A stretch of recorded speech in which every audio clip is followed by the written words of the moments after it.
जरा सोचिए, आप अपनी फैमिली के साथ एंजॉय करने वेकेशन ट्रिप पर गए, पर वो ट्रिप आपकी जिंदगी की सबसे भयानक ट्रिप बन जाए, पूरा विलेज आपकी जान के दुश्मन बन जाए। यही होता है इस फैमिली के साथ। बट कहानी में ऐसा ट्विस्ट आएगा जिससे सोचने में पड़ जाएंगे आप, ये क्या हो गया, कैसे हो गया। फिल्म की शुरुआत होती है स्वीडन में, जहाँ एक फैमिली वेकेशन के लिए जा रही है स्वाल्टा आइलैंड पर। फैमिली में डैडी रिचर्ड स्मिथ, मम्मी सुजन स्मिथ, दो भाई बहन सैम और जेसी थे। रास्ते में सुजन ने बताया कि जहाँ हम जा रहे हैं यानी उस स्वाल्टा आइलैंड पर, उस आइलैंड के लोग 1824 में खुद को क्वारंटाइन कर लिया था।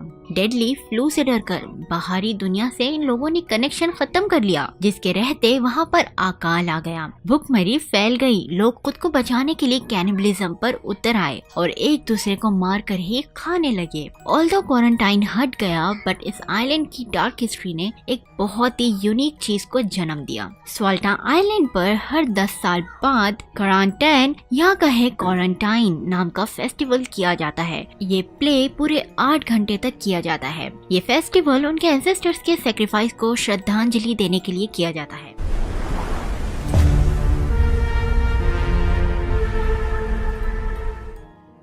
स्मिथ फैमिली कोस्ट के पास एक कैफे में रुकी। यहीं से ये लोग बोट ले गए स्वाल्टा आइलैंड जाने के लिए। कैफे का ओनर बहुत वियर्डो था और अनवेलकमिंग लग रहा था।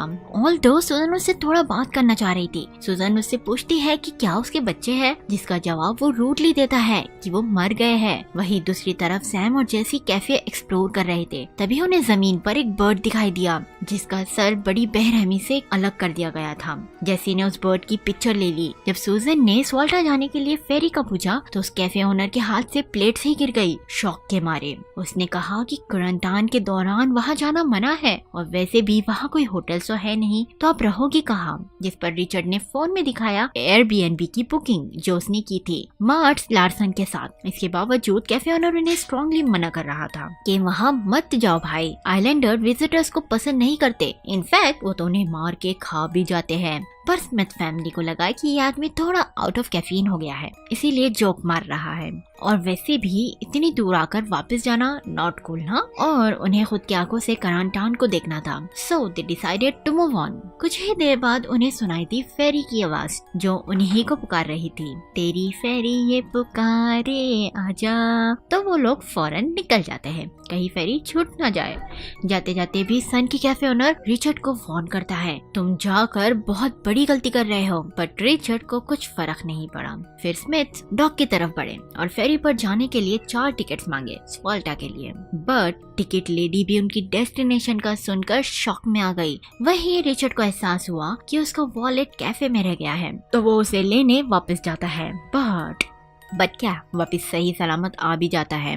बट सुन के आपको लगा ना कि रिचर्ड गया, नहीं, आ गया। और स्मिथ चले बहुत एक्साइटेड होकर स्वाल्टा के लिए।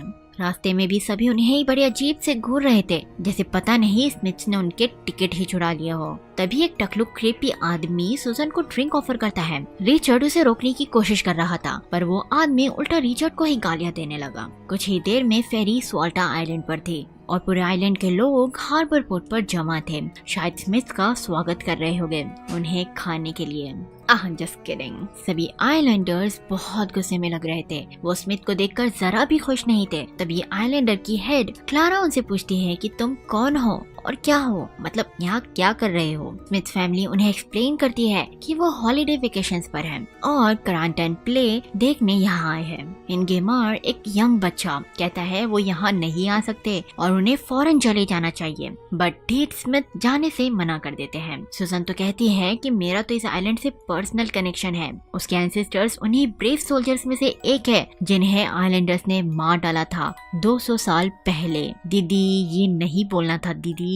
ये सुनकर आग बबूला क्लारा कहती है दफा हो फौरन। पर तभी एक आदमी बीच में टपक पड़ता है, मार्ट्स लार्सन, स्मिथ का एयरबीएनबी होस्ट। सारी कम्युनिटी लार्सन पर भड़क पड़ी जब उन्हें पता चला कि उसने फॉरेनर लोगों को अपना घर रेंट पर दिया है। लार्सन कहता है कि ये घर उसकी माँ का है और उसे किसी की परमिशन की जरूरत नहीं है। और ऐसे ही लंबी आर्ग्यूमेंट के बाद न जाने क्यों क्लारा मान जाती है फॉरेनर्स को रहने देने के लिए, पर उन्हें साथ ही धमकी भी देती है कि उनकी छुट्टी जरा लंबी चलेगी। उसके बाद लार्सन स्मिथ को उनके रेंटेड घर में ले जाता है, बट यहाँ एक बात नोटिस करने वाली थी। लार्सन जेसी में इंटरेस्ट दिखा रहा था। लार्सन ठर के निकला। उसके बाद ठर के लार्सन ने खुद को इंट्रोड्यूस करवाया और कहा कि ये मेरी मम्मी का घर है, जिसका किसी ने 10 साल पहले सर काट के मर्डर कर दिया था, उसी कुर्सी पर जहाँ भी रिचर्ड बैठा है। ये सुनकर वो लोग थोड़े चौंक गए। लार्सन के जाने के बाद ओवरली एक्साइटेड स्मिथ अपनी अनपैकिंग करते हैं और जेसी मैडम शावर लेने जाती है रिलैक्स करने। शावर लेते हुए जेसी को कुछ अजीब आवाजें आई जो एक बड़े से मिरर के पास से आ रही थी, पर जेसी को कुछ समझ नहीं आया कि ये हो क्या रहा है। उसी रात बेचारे सोते हुए स्मिथ की नींद खुल गई। बाहर हो रहे शोर की वजह से रिचर्ड और सूजन देखने जाते हैं कि मामला क्या है। उन्हें पता चलता है कि ये तो आइलैंडर्स है जो मशाले लेकर खड़े हैं। सूजन परेशान होकर उन्हें समझाती है कि ये सब तमाशा बंद कर दो, उन्हें हरास मत करो, उनके बच्चे अंदर सो रहे हैं। पर तभी एक आइलैंडर सूजन के सामने रकून का शव फेंक देता है और फिर वो लोग वहाँ से चले जाते हैं। क्रीपी हाँ, टिल ये लोग यहाँ पर अभी भी रुके हैं। खैर, उन्हें थोड़ा एहसास तो हो गया कि कहीं उन्होंने गलती तो नहीं कर दी। यहाँ आकर यहाँ हम ये भी देख सकते हैं कि क्लारा उनके ऊपर नजर रखी थी। अगले दिन क्रांटान के एक दिन पहले जैसे अपने पिता रिचर्ड को बताती है कि उसे ऐसा लगता है कि कोई उसे देख रहा है चोरी छुपे। डरी हुई जेसी ने रिचर्ड को ये भी बताया कि कल जब वो नहा रही थी तब उसे मिरर के पीछे से अजीब अजीब आवाजें आई। बेखबर जेसी और रिचर्ड को ये भी नहीं पता था कोई उनके ऊपर नजर रख रहा था, वो भी फुल सेटअप के साथ, CCTV footage, monitors and all that. कुछ देर बाद रिचर्ड लार्सन के पास जाता है और उसे सभी बातें बताता है जो पिछली रात हुई। रिचर्ड ने रकून की बॉडी भी लार्सन के हाथ में पकड़ा दी जो आइलैंडर्स ने उनके ऊपर फेंका था, क्योंकि लार्सन उसके प्रोमिसेस पर खड़ा नहीं उतरा, जबकि उसने पूरे पैसे दिए थे उसको। उसके बदले में उन्हें क्या मिल रहा है? जब से वो यहाँ आए हैं कोई उन्हें धमकी दे रहा है, कोई मरे हुए जानवर उन पर फेंक रहा है। रिचर्ड कहता है कि वो नेगेटिव रिव्यू देगा उसे। रिचर्ड की धमकियां सुनकर लार्सन परेशान हो गया। वो कहता है कि वो कम्युनिटी से बात करेगा उस बारे में। दोपहर में स्मिथ्स आइलैंड को एक्सप्लोर करने में निकल जाते हैं। वो पिक्चर्स खींचते हैं, घूमते हैं, मजे करते हैं। वहीं दूसरी तरफ हम देखते हैं कि कैफे ओनर का किसी ने बेरहमी से खून कर दिया था उसकी वाइफ के साथ और पुलिस इन्वेस्टिगेट कर रही थी। आइलैंड पर रिचर्ड और सूजन देखते हैं कि आइलैंडर बोट से 4 खाली कॉफिन आइलैंड पर ला रहे हैं। उन्हें कुछ समझ नहीं आया कि आखिर माजरा क्या है या मुजरा क्या है। कुछ देर बाद डिटेक्टिव फोर्सबर्ग आइलैंड पर आए और हार्बर अटेंडेंट से पूछताछ करने लगे। वो उसे कैफे ओनर की डेथ के बारे में भी बताते हैं। उनका शक एक योहान नाम के बंदे पर था। योहान वही है जिसने सूजन के साथ फेरी में बदतमीजी की थी। या दैट टकलू एक्चुअली वो एक खतरनाक क्रिमिनल है जो हाल फिलहाल में ही जेल से बाहर आया है। ऑफिसर को शक था कि वो और भी मर्डर कर सकता है, इसीलिए वो कम्युनिटी को वार्न करना चाहते थे। वहीं दूसरी तरफ रिचर्ड और सूजन रूम में प्यार भरा टाइम स्पेंड कर रहे थे और उन्हें कोई मॉनिटर से क्रीपीली ताड़ रहा था। आइलैंडर्स अपने क्रांटान प्ले की रिहर्सल करने में लगे थे। तभी डिटेक्टिव फोर्सबर्ग ने उन्हें बीच में ही रोक दिया। डिटेक्टिव यहाँ योहान के बारे में पूछने आए थे। आइलैंडर्स उन्हें बताते हैं कि वो तो वोडका लेने आइलैंड से बाहर गया हुआ है। क्लारा डिटेक्टिव को साफ साफ कह देती है कि यहाँ आने की कोई जरूरत नहीं, क्योंकि बाहर का कानून यहाँ नहीं चलता। क्रांटान यहाँ का जज है। जिस पर डिटेक्टिव फोर्सबर्ग उसे वार्न करते हैं कि बहन अपना सर सलामत रखना चाहती हो ना तो जरा संभाल के। फोर्सबर्ग वहाँ से निकल जाते हैं और उन्हें जाते हुए देख रहा था योहान, जो अभी भी आइलैंड पर ही था। जेसी और सैम एक लोकल कैफे में जाते हैं जहाँ का ओनर निकलता है इंगेमार। इंगेमार ने उनसे कहा कि उन्होंने यहाँ कर बहुत बड़ी गलती कर दी है। देखने पर लग नहीं रहा था कि जेसी और सैम को उसकी बात का जरा भी फर्क पड़ा हो। वो कहते हैं कि उन्हें यहाँ आने में कोई इंटरेस्ट नहीं था, वो तो सिर्फ इसलिए आए हैं क्योंकि उनके पेरेंट्स वो स्टूपिड प्ले देखना चाहते थे। तभी कुछ आइलैंडर्स कैफे में आ गए। उनमें से एक सैम को हाथ लगाता है, बट सैम उसकी आंखों में स्प्रिंकल्स फेंक देता है। वो लोग उन्हें कैफे के बाहर फेंकते हैं। तभी सैम और जेसी ने नोटिस किया कि आइलैंडर्स ने बहुत अजीब मास्क पहने हैं और उनके पास कॉफिन भी है जिस पर इंग्लिश लायर लिखा था। ये देख दोनों भाई बहन तो बहुत डर गए और वहाँ से भाग गए। घर में लार्सन बिकनी पहनकर बेड में लेटा था और जैसे ही सैम और जेसी वहाँ आए वो भाग गया। ये लार्सन भी एक अलग ही किस्म का पीस है। जेसी रूम में घुसते ही समझ गई कि उसके बेड पर कोई सोया था। उसके अंडरगारमेंट्स भी मिसिंग थे। लड़की मिरर की तरफ बढ़ी और उस पर हार्ट बनाया और मिरर के पीछे से लार्सन क्रीप कही का। थिएटर में क्लारा करंटाइन के बारे में आइलैंडर्स के साथ डिस्कशन कर रही थी। उसका कहना था कि ये उसका आखिरी बार है जब वो करंटाइन ऑर्गेनाइज कर रही है, इसके बाद वो रिटायर हो जाएगी, इसीलिए उसे एपिक नोट पर छोड़ना चाहती है। यहाँ हमें पता चलता है कि करंटाइन के दौरान उनके एंसेस्टर्स को श्रद्धांजलि देने के लिए बाहर से फॉरेनर्स को लाया जाता था और उनकी बलि दी जाती थी। हालांकि ये सब यंगर जनरेशन को पसंद नहीं आया, वो खून खराबे में नहीं पड़ना चाहते थे, इसीलिए ये प्रथा 30 सालों से बंद थी। पर क्लारा चाहती थी कि ये फिर से शुरू हो। वो कहती है कि बकरा हलाल होने खुद आया है तो हमें इसका फायदा उठाना चाहिए। ये सुनकर आइलैंडर्स भड़क गए। इनगेमार भी इसके खिलाफ खड़ा होता है और कहता है कि उन्हें लग रहा था कि वो सिर्फ बाहर से आए लोगों को डरा रहे हैं। यहाँ तक कि क्लारा का बेटा स्वेन भी उसके खिलाफ हो गया। क्लारा कहती है कि उन्हें वही करना होगा जो वो कह रही है, उनकी मर्जी हो या ना हो। लोकल्स का साथ न मिला तो क्लारा लार्सन के पास पहुँच गई, उसे कन्विंस करने की उसका साथ दे। लार्सन मर्डर नहीं करना चाहता था तो वो मना कर देता है, बट क्लारा उसे धमकी देती है कि वो उसकी हरकतों से खूब वाकिफ है और वैसे भी उसने बाहर के लोगों को आइलैंड पर लाकर बहुत बड़ी गलती की है। कम्युनिटी उसकी गलतियों को हर बार माफ करती आई है क्योंकि वो उनमें से एक है, बट अगर अब उसने साथ नहीं दिया तो उसे इसकी सजा जरूर मिलेगी। लार्सन के पास कोई ऑप्शन नहीं रहा, उसे क्लारा का साथ देना पड़ा। अगला दिन फाइनली वो दिन था जिसका सबको इंतजार था। करंटाइन का दिन आ गया। एक मास्टरमाइंड सेरेमनी की शुरुआत करता है ड्रम्स बजाकर और लोकल सेरेमनी देखने जमा होते हैं। वहीं दूसरी तरफ लार्सन स्मिथ के पास आया और उनके लिए कुकीज भी लाया। लार्सन कहता है कि उसने कम्युनिटी से बात की थी और उन्होंने स्मिथ को प्ले देखने के लिए इनवाइट किया है, पर उससे सरप्राइज मिल गया जब स्मिथ ने बताया कि वो तो स्विमिंग करने जा रहे हैं हार्बर पोर्ट पर और उन्हें स्टूपिड से प्ले में कोई इंटरेस्ट नहीं है। रिचर्ड कहता है कि 8 घंटे एक जगह बैठकर प्ले देखना उसकी बस की बात नहीं है भाई। हाँ, पर वो क्लाइमेक्स देखने जरूर आएंगे। लार्सन ने जो सोचा था वो नहीं हुआ, स्मिथ तो प्ले में आए ही नहीं। वहीं दूसरी तरफ प्ले भी शुरू हो गया था। प्ले में 200 साल पहले हुई घटना को दोहरा रहे थे। हुआ यूं था कि ब्रिटिशर्स के जरिए आइलैंडर्स को खबर मिली एक भयानक बीमारी फैलने की बाहरी दुनिया में। अब आइलैंडर के लीडर्स के पास कोई ऑप्शन नहीं बचा। इस बुरे वक्त में उन्हें हार्पर को क्वारंटाइन करना पड़ा आइलैंड को बीमारी से बचाने के लिए। उन्होंने इंग्लिश पीपल पर भरोसा किया कि वो लोग उन्हें इन्फॉर्म करेंगे बीमारी खत्म होने पर बीमारी बहुत दिनों तक चली। इसका असर यूं हुआ कि लोग भूखमरी से मरने लगे और कुछ तो एक दूसरे को ही खाने लगे। इसी दौरान स्मिथ स्विमिंग करके घर वापस आ चुके थे। टेबल पर कुकीज रखी थी जो लार्सन ने छोड़ी थी उनके लिए। वो उसे देख एक्साइटेड होकर खाने लगे, पर कुकीज में तो बेहोशी की दवाई थी। स्मिथ उसे खाकर तुरंत बेहोश हो गए और लार्सन बड़े सेटिस्फेक्शन से उन्हें देख रहा था। यहाँ करंटाइन में आइलैंडर्स को पता चला कि उन्हें धोखा दिया गया है। ब्रिटिशर्स ने उन्हें झूठ कहा, असल में बाहर कोई बीमारी ही नहीं फैली थी। पता चलने के बाद मानो आइलैंडर्स ब्रिटिशर्स के खून के भूखे हो गए। वो सब एक साथ जुड़कर खड़े हुए इंग्लिश लोगों के खिलाफ और उन्होंने फिर खेली खून की होली। घर में लार्सन घटियापन पर उतर आया था। उसने जेसी के अंडरगारमेंट्स पहन रखे थे। जेसी बेड पर थी बेहोश। वो उसे असॉल्ट करने के लिए तैयार था, पर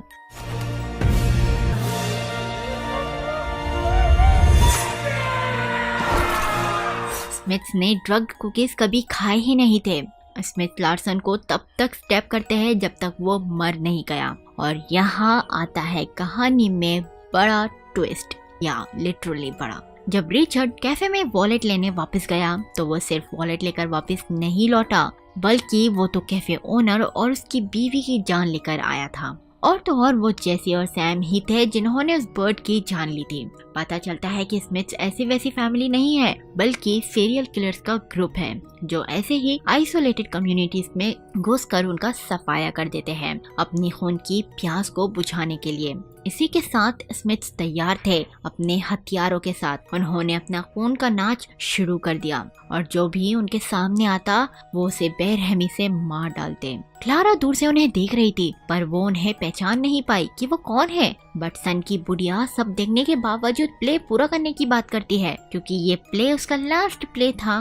विलेजर्स इधर से उधर अपनी जान बचाकर भाग रहे थे। बेचारे भोले लोगों को लग रहा था कि ये सब योहान ही कर रहा है। उसके बाद जेसी और सैम पोर्ट पर पहुंच गए। पोर्ट गार्ड के पास वो उसके पास जाकर विक्टिम होने का नाटक करते हैं और जैसे ही उस लेडी ने उन्हें शांत करने के लिए गले लगाया, उन दोनों ने उससे चाकू घोंपकर मार दिया और फिर उसकी बॉडी के साथ पिक्चर्स क्लिक किया। कुछ देर बाद स्वेन वहाँ पहुंचा। वो तो गार्ड की बेजान बॉडी देखकर सदमे में चला गया। उसने फौरन अंदर से फ्लेयर गन निकाली और उसको आसमान में शूट कर दिया। पूरा आसमान कुछ देर के लिए ब्राइट रेड हो गया। फ्लेयर को देख सुजन और रिचर्ड को एहसास हुआ कि कॉप्स कभी भी यहाँ पहुँच सकते हैं, पर उन्हें कुछ ज्यादा फर्क नहीं पड़ा। बेचारे जान बचा रहे लोकल्स इंक्लूडिंग क्लारा एक घर में घुस गए किलर से बचने के लिए। इसमें दरवाजा तोड़कर अंदर घुसने की कोशिश करते हैं, पर दरवाजा लॉक था।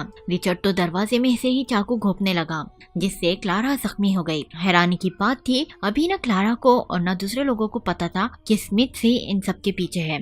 एक वक्त पर तो रिचर्ड भी जख्मी हो गया स्वेन के हाथों, पर इतनी बुरी तरह लगने के बाद भी रिचर्ड को ज्यादा फर्क नहीं पड़ा। उसके बाद तो स्मिथ घर में ही घुस गए, पर जब तक क्लारा और स्वेन छुप गए थे, लेकिन दूसरे जो भी लोग वहाँ थे स्मिथ ने उन्हें बेरहमी से मार दिया। एनिग्मा को भी। डिटेक्टिव फोर्सबर्ग को भी अब तक आइलैंड पर हो रहे हत्याकांड के बारे में खबर मिल गई थी। उन्हें ये भी पता चला कि योहान को आइलैंड पर ही देखा गया है और हो सकता है कि इन सब के पीछे उसी का हाथ हो। लगभग हर किसी को मारने के बाद स्मिथ उनकी बॉडीज को एक जगह जमा करके उन्हें आग लगा देते हैं। रिचर्ड और सूजन बातें कर रहे थे कि कैसे जलते हुए इंसानों की खुशबू उन्हें उनके हनीमून की याद दिलाती है। इसी दौरान सैम और रिचर्ड के बीच में बिना कोई वजह की बहस हो जाती है और गुस्से में आकर रिचर्ड सैम के गले में चाकू घोंपकर उसे मार देता है। सूजन और जैसी बड़ी आराम से उसे पूछते हैं कि इसे क्यों मारा, जिस पर रिचर्ड कहता है कि उसे ऐसा करना पड़ा क्योंकि सैम उसे एटीट्यूड बता रहा था पूरे ट्रिप के दौरान। यहाँ एक और ट्विस्ट आता है जब जैसी कहती है कि उसे अब एक और इंसान को ढूंढना होगा उसका भाई बनाने के लिए। मतलब सैम उसका भाई नहीं था, वो फैमिली मेंबर नहीं था, बस हायर्ड किलर था। दूसरी तरफ स्वेन और क्लारा अपनी जान बचाकर भाग रहे थे। स्वेन क्लारा से कहता है कि हमें आइलैंड से भाग जाना चाहिए, जिस पर सन की क्लारा कहती है कि उसे रिचुअल पूरा करना है क्योंकि ये उसका लास्ट कैरेंटान है ना। हाँ बहन, समझ गए हम। अब तक 50 बार क्लारा ये बात बोल चुकी है। अब स्वेन भी अपनी सन की माँ के सामने क्या ही बोल सकता था। उसे भी ना चाहते हुए क्लारा का साथ देना पड़ता है। वो अपने घर से शॉटगन ले लेता है। स्मिथ लार्सन के घर सीसीटीवी वाले रूम में थे। उन्हें पता चला कि लार्सन हमेशा से ही उन पर नजर रखे हुए था। वो कहते हैं कि कितना बुरा आदमी था वो हिपोक्रेसी तो देखो, बुरा कह रहे हैं ये लोग। उन्हें एक सीक्रेट पैसेज में मिला जो उनके एयरबीएनबी घर तक जाता है। रिचर्ड उसके जरिए उनके घर में घुस जाता है। थोड़ी देर बाद जैसी एयरबीएनबी घर में घुसी फ्रंट डोर से, पर घुसते ही उसे स्वेन ने गोली मार दी। गोली लगने के बाद भी वो बेचारी होने का नाटक करती है। वो क्लारा और स्वेन को झूठी कहानी सुनाती है कि लार्सन पागल हो गया, उसने उसके भाई और पिता का मर्डर भी कर दिया। जैसी कहती है कि लार्सन अभी भी इस घर में हो सकता है। वो दोनों को उसकी बात पर यकीन आ गया। स्वेन शॉटगन लेकर लार्सन को ढूंढने ऊपर चला गया। क्लारा को अब भी जैसी पर थोड़ा शक था, बट जैसी निकली एक नंबर की आलिया भट्ट की फैन। क्या एक्टिंग की उसने बेचारी होने का कि क्लारा को भी उस पर यकीन हो गया। कुछ देर बाद सुजन भी अंदर आ गई और दोनों माँ बेटी खूब रोने धोने का नाटक करने लगे। उधर स्वेन पूरे घर में घूम रहा था। घूमते घूमते वो जेसी के रूम में पहुंच गया। वहां पर वो लार्सन की बॉडी को देखकर शॉक में चला गया और उसे एहसास हुआ कि जेसी ने उनका पोपट बनाया है। उसने दूसरे रूम में देखा कि रिचर्ड बेहोश पड़ा है, बट तभी अचानक रिचर्ड ने उसकी गर्दन चीर दिया। बेचारे स्वेन ने जाते जाते गन चलाकर रिचर्ड के हाथ को ही उड़ा दिया। कुछ देर बाद रिचर्ड नीचे आया अपना उखड़ा हुआ हाथ लेकर। फाइनली स्मिथ ने अपना परफॉर्मेंस बंद किया और एक्सेप्ट किया कि हाँ, हम हैं खलनायक, हमने ही ये सब किया है। इतने बड़े झटके से क्लारा कुछ समझ नहीं पा रही थी। वो गुस्से में बोलती है कि ब्रिटिशर्स तो हमेशा से ही बहुत बड़े धोखेबाज हैं। वो कहती है कि इतिहास अपने आप को दोहरा रहा है। वो चाकू लेकर उनकी तरफ पड़ी, बट शॉकिंगली उसका सर किसी ने उड़ा दिया। वो कौन था? Detective Forsberg. ऑब्वियसली पुलिस तो सब होने के बाद ही आती है। Wow, police in the movies. Forsberg को लगा कि क्लारा इनोसेंट बेचारे टूरिस्ट को मार रही थी। स्मिथ जो बेचारे विक्टिम बन रहे थे पोर्ट की तरफ बढ़ते हैं इस आइलैंड को छोड़ने के लिए। योहान, जिसे कुछ खबर नहीं थी कि क्या हुआ, नींद से जाग जाता है। वो बोट में सो रहा था। कॉप्स को लगा कि इन सब के पीछे योहान ही है, तो वो उसे ऑन द स्पॉट शूट करके मार देते हैं। बेचारा बिना वजह ही मारा गया। मूवी के लास्ट सीन में रिचर्ड कहता है, the family that slash together stage together, और ये मूवी यही एंड हो जाती है। तो व्यूवर्स, जब मैं मूवी देख रही थी तो मुझे लग रहा था कि कोई फैमिली इतने जीरो सर्वाइवल इंस्टिंक्ट के साथ कैसे हो सकती है, बट देन बूम, जो ट्विस्ट आया बॉस, मैं तो शॉक ही रह गई। आपको मूवी में ये ट्विस्ट कैसा लगा मुझे कमेंट्स करके ज़रूर बताइए, और प्लीज़ मेरे चैनल को सब्सक्राइब कीजिए, वीडियो को लाइक कीजिए और कमेंट करके अपनी राय ज़रूर दीजिए। Thank you so much for watching this video.